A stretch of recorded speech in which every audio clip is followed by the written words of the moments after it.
ಈ ಹಿಂದೆ ಬಿಜೆಪಿ ಪಕ್ಷದಿಂದ ಮಾಜಿ ಮುಖ್ಯಮಂತ್ರಿ ಕೆಎಸ್ ಈಶ್ವರಪ್ಪ, ಶಾಸಕ ಬಸನಗೌಡ ಪಾಟೀಲ್ ಯತ್ನಾಳ್ ಸಹ ಪಕ್ಷದಿಂದ ಉಚ್ಚಾಟನೆ ಮಾಡಿದ್ರು.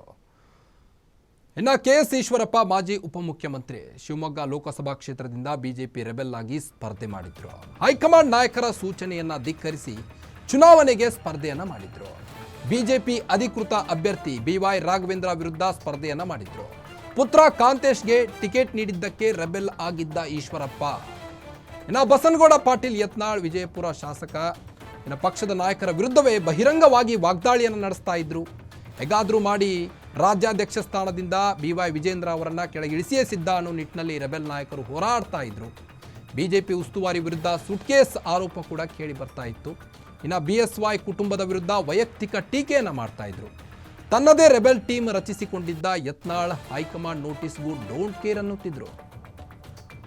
ಇವೆಲ್ಲ ಕಾರಣಕ್ಕೆ ಈಗ 4 ಶಾಸಕರನ್ನ ಬಿಜೆಪಿಯಿಂದ ಉಚ್ಚಾಟನೆ ಮಾಡಲಾಗಿದೆ.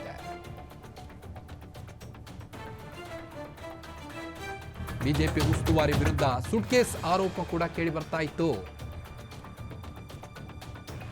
ಬಿಎಸ್ವೈ ಕುಟುಂಬದ ವಿರುದ್ಧ ವೈಯಕ್ತಿಕ ಟೀಕೆ ಮಾಡ್ತಾ ಇದ್ರು ಯತ್ನಾಳ್ ಅವರು.